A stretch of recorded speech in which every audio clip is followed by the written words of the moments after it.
Welcome to Employee Insights, Understanding and Overcoming Burnout. I'm Clara Mitchell, organizational psychologist and burnout recovery specialist. And I'm Leo Chen, former tech industry worker who experienced burnout firsthand and now advocates for workplace well-being. We're excited to launch this podcast series where we'll explore the complex issue of workplace burnout. That's right, Leo. Throughout this series, we'll examine burnout from multiple angles. Its psychological and physical symptoms, root causes, prevention strategies, and how it impacts organizations. And we'll be bringing you expert interviews, research findings, and real stories from people who've experienced burnout. Our goal is to help you recognize burnout in yourself and others, understand what causes it, and develop strategies to create healthier work environments. Before we dive in, quick note that you can use the episode chat feature to ask questions about anything we discussed today. We'll try to address common questions in future episodes. Today's episode, Recognizing the Signs, the Anatomy of Burnout, focuses on what burnout actually is and how to spot it. I'm particularly invested in this topic since I lived it, still working through some of it if I'm honest. And I appreciate your openness about that, Leo. Your experience brings an important perspective to our conversations. Let's get started with understanding what exactly burnout is. So what exactly is burnout? The World Health Organization officially recognized burnout in 2019 as an occupational phenomenon in the International Classification of Diseases. They defined it as a syndrome resulting from chronic workplace stress that hasn't been successfully managed. Wait, so it's not technically classified as a medical condition? I always thought of my burnout as almost like, a clinical diagnosis of some kind. That's a common misconception. While burnout has real physical and psychological effects, it's specifically classified as an occupational phenomenon rather than a medical condition. This distinction matters because it places burnout firmly in the context of work. Interesting. And I know the term has been around for a while. Didn't some psychologist coin it back on the 70s?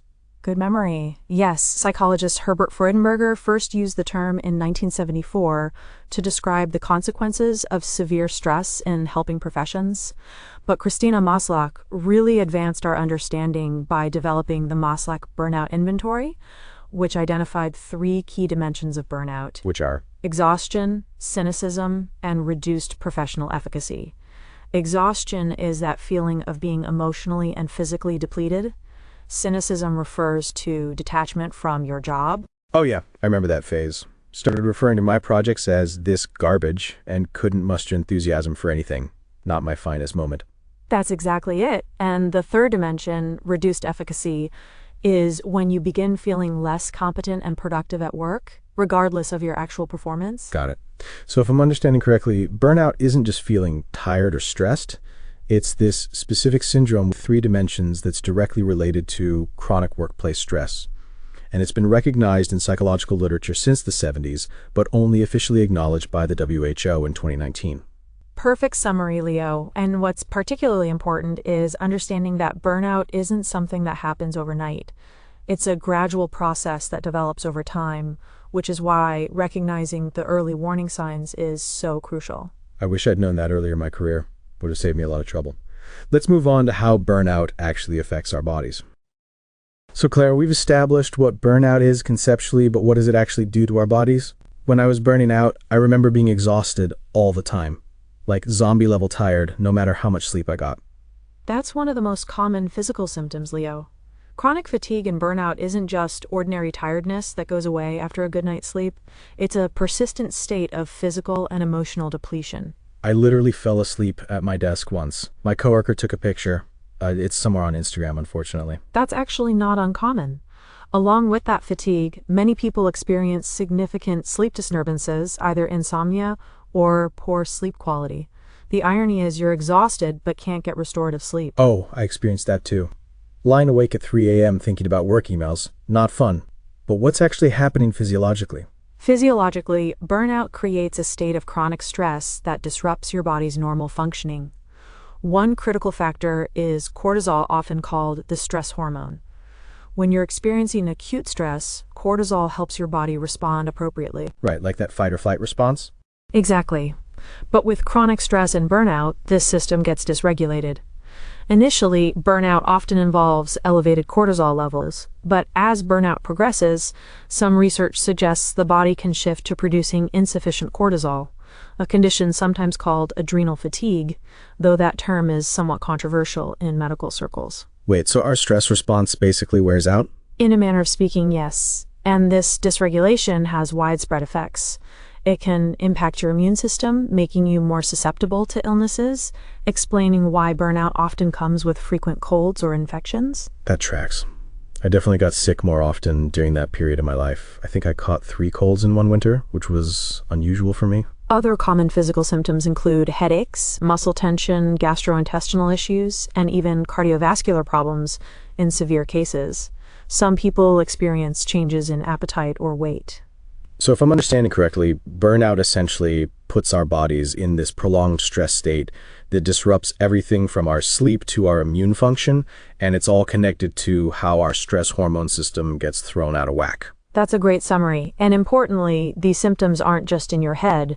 They're real physiological responses to chronic workplace stress. Okay, so we've covered what burnout does to our bodies, but what about our minds? I remember feeling, emotionally blunted, like I couldn't access my normal range of feelings about anything. That emotional numbness or detachment is actually one of the hallmark psychological symptoms of burnout, Leo. It's part of that cynicism dimension we mentioned earlier. It was weird because I'm usually pretty enthusiastic about things, but during burnout, I just couldn't care about anything. Work projects I'd normally be excited about felt meaningless. That detachment often serves as a psychological defense mechanism. When we're overwhelmed, emotionally distancing ourselves feels protective. The problem is that this detachment can spread beyond work to affect personal relationships and activities you once enjoyed. Yeah, my partner definitely noticed. Said I wasn't present even when we were doing fun things together. That's very common. Alongside emotional exhaustion and detachment, burnout significantly impacts cognitive function. Many people experience what's called decision fatigue. Even small decisions become overwhelming. Oh my God, yes. There was a period where deciding what to eat for lunch felt impossibly complicated. I'd just stare at the menu, unable to choose. My team started making lunch decisions for me because it was getting ridiculous. Laughs. Decision fatigue is real. People also commonly report brain fog, difficulty concentrating, forgetfulness, and problems with working memory. Tasks that were once automatic suddenly require conscious effort. I found myself having to write down every little thing because I couldn't trust my memory anymore. What about the connection to other mental health conditions? I definitely felt more anxious and maybe a bit depressed. There's significant overlap between burnout symptoms and conditions like anxiety and depression. Research shows that burnout can increase risk for developing these conditions, though they are distinct phenomena. One key difference is that burnout is specifically context-dependent. It's tied to the workplace. And what about how we see ourselves? I remember feeling like a failure, questioning my career choice altogether. That's the impact on self-esteem and professional identity. Many people with burnout report feeling inadequate or incompetent despite previous success. They question their career choices, skills, and in severe cases, can experience a full-blown identity crisis related to their professional self. So to recap this psychological toll, emotional exhaustion and detachment, cognitive issues like decision fatigue and brain fog, increased risk of anxiety and depression, and a hit to our professional identity and self-worth. That's a lot. It is a lot, and these psychological symptoms can persist even when you're not actively working, which is one way burnout differs from regular work stress. Let's talk about that distinction next. Let's clarify something important: the difference between everyday work stress and burnout. Many people use these terms interchangeably, but they're not the same thing. That's a good point. I mean, everyone gets stressed at work sometimes, right? But not everyone experiences burnout. Exactly. Normal work stress typically has an identifiable cause like a deadline, difficult project, or conflict with a colleague. It's usually temporary and resolves once the stressor is addressed. You feel better after the presentation is done or the project launches. And with normal stress, I remember still being able to see an end in sight, like if I can just get through this week. But with burnout, there was no light at the end of the tunnel. It felt permanent. That's a key distinction. Burnout involves a sense of helplessness and hopelessness that regular stress doesn't. Another difference is that with normal stress, You still care, maybe too much. You're engaged and concerned about outcomes. Whereas with burnout, I reached a point where I genuinely didn't care if a project succeeded or failed. I just wanted to be left alone. Right. With burnout, that detachment and cynicism take over. Also help regular stress usually responds well to traditional stress management techniques. Exercise, meditation, taking a day off, or a good night's sleep can help you recover. Oh man, I remember people telling me just do some yoga or take a vacation. But neither helped. I did yoga and still felt awful. I took vacation and spent the whole time dreading going back to work. That's because burnout doesn't respond well to those traditional stress management approaches. When you're truly burned out, a week of vacation isn't enough to recover. The symptoms persist even during time off. I actually felt worse on vacation sometimes because I had time to realize how bad I felt. That's common. Another important distinction is that burnout develops gradually, often over months or years. It's a slow progression that might start with working extra hours occasionally, then regularly, then constantly feeling tired, then developing cynicism. It's incremental. That was definitely my experience. It wasn't like I woke up one day burned out. It crept up on me so slowly I didn't notice until it was pretty severe. That gradual progression is exactly why recognizing early warning signs is so critical. So what are those early warning signs? What should people be watching for before they end up in full-blown burnout like I did? Great question. One of the earliest signs is a persistent feeling of energy depletion that doesn't improve with rest. You might notice you're tired in a way that feels different from normal fatigue. I remember hitting snooze like 5 times every morning, which wasn't normal for me, and needing coffee at levels that probably violated some health recommendation. Laughs, increased reliance on caffeine or other substances to get through the day is definitely a warning sign.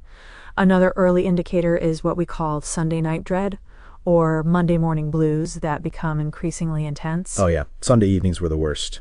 I'd get this pit in my stomach thinking about the week ahead. Started early and earlier too. Eventually Saturday was ruined because I was already anxious about Sunday being ruined by Monday anxiety.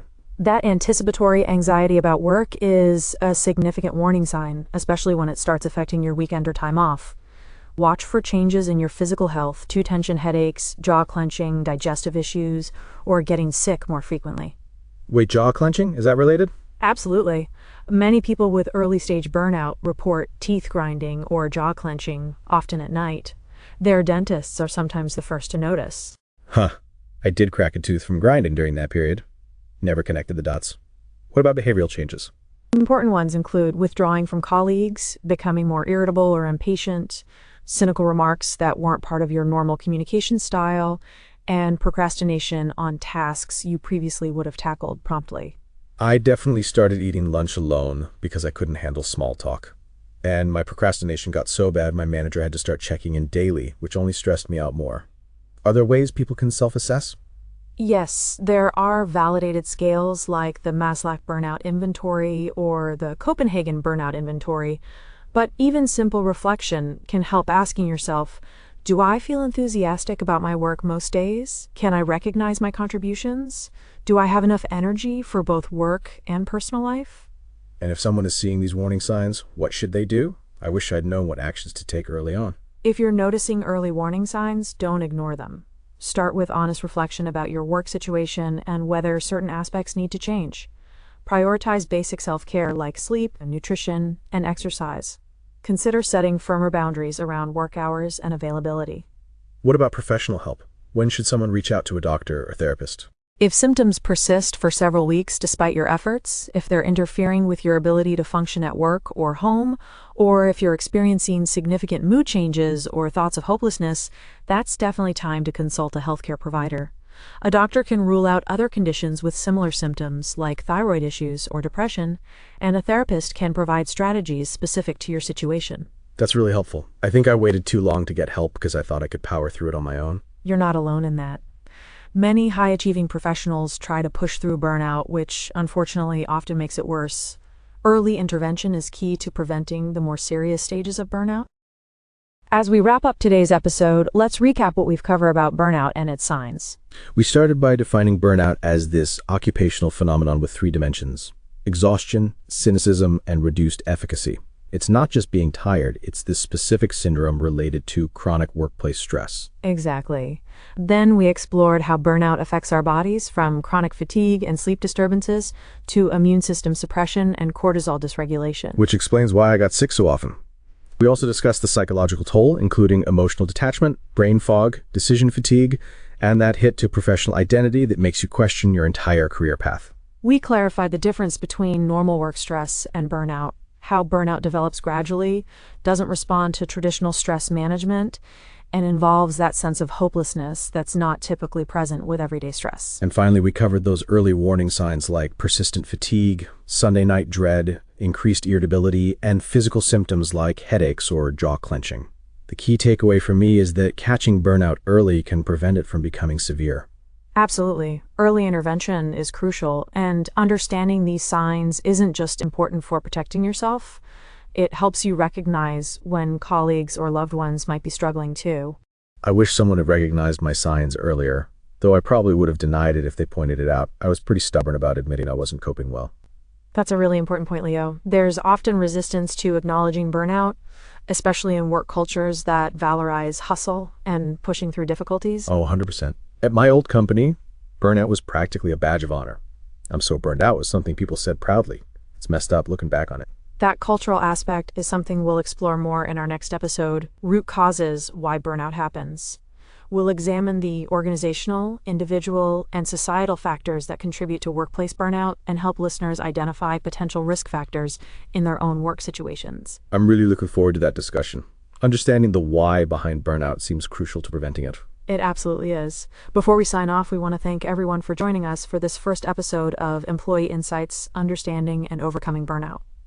Remember, you can use the episode chat feature to ask questions about today's content. And if you found this helpful, consider sharing it with someone who might benefit. You can also adjust your podcast settings for better preference matching if you want more content like this. Until next time, take care of yourselves and each other. And remember, recognizing the signs is the first step toward recovery. See you next time.